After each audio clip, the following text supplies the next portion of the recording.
Hey guys, my name is Trevor, and for this oral presentation, I want to talk about the live play that I went and saw, and also be able to tie them into the plays that we have read and watched throughout the course of this semester.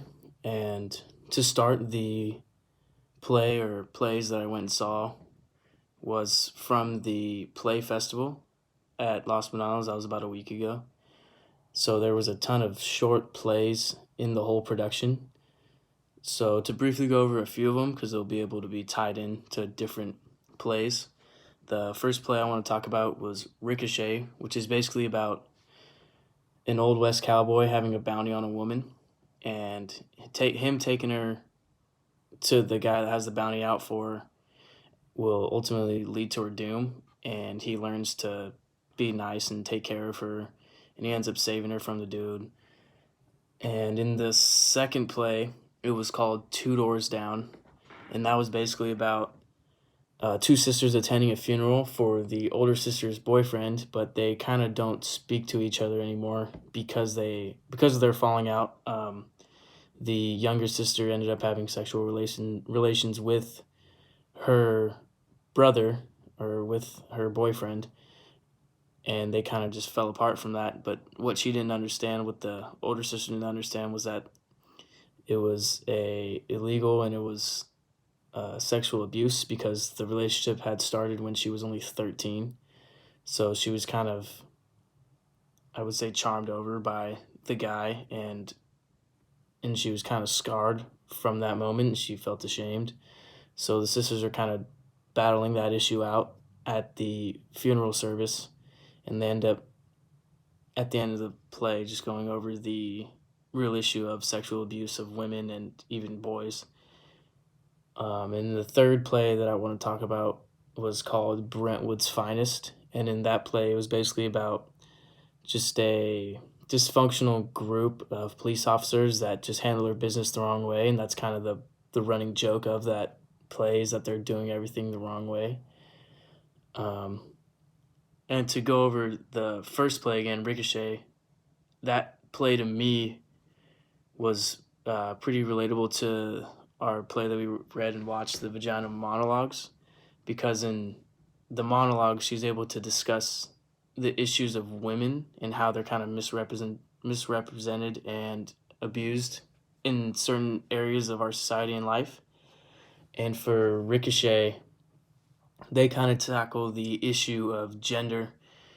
In particular, it was when the guy with the bounty collecting her was didn't believe that she could shoot a gun as well as him, as well as a man. He just didn't believe that women are good shots, and she ends up being a better shot than him and saving them.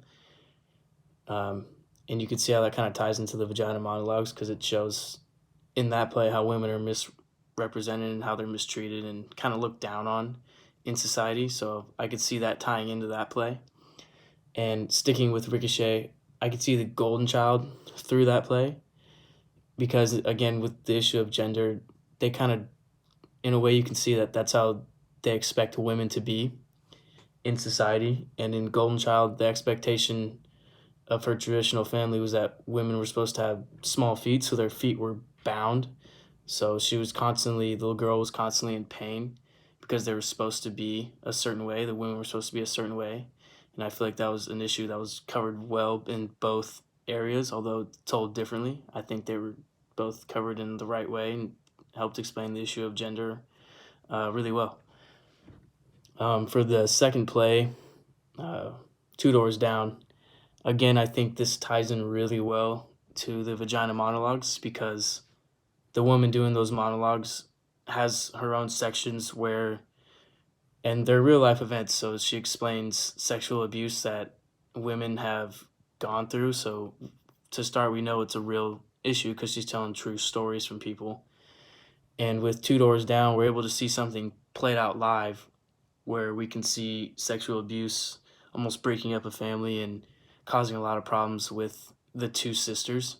So I feel like using both those aspects was really smart, because we can now tie those in together, and I was able to see something live and read and watch something about it. So that's how they were relatable to me. And then for Brentwood's Finest, I can relate this play to the Colored Museum, which we read way back in the beginning of the semester, because in Brentwood's Finest, in one of the moments, one of the women officers has a daydream about one of the arrests she made. And again, it's a comical kind of scenario. So she pulls over a guy who has an imaginary friend, and she asks for the description of his imaginary friend, and he keeps describing. And then once he gets to the color of the imaginary friend's skin, which was dark skinned, she asked for the imaginary friend to step out of the vehicle, and she let the other guy go. And she ended up arresting the imaginary black imaginary friend and shooting him, which I think highlights in almost a satirical way, but in a really raw and kind of stabs at the issue of police brutality and profiling and racism that goes on in our country and in our society and everyday life. We definitely know that that's going on right now, and that's an issue that's being battled with right now. So with that issue that's played out in that short play, we can see how it relates to the Colored Museum, because kind of like the monologues, it kind of goes over a broad spectrum of issues that a lot of women or a lot of African Americans face in our society, going as far back as the Middle Passage. So in the Colored Museum, they kind of go over assimilation, being a stereotype, and being mistreated in our society. And I feel like that ties in kind of perfectly to what that problem and that issue was in Brentwood's Finest, which was racism and police brutality.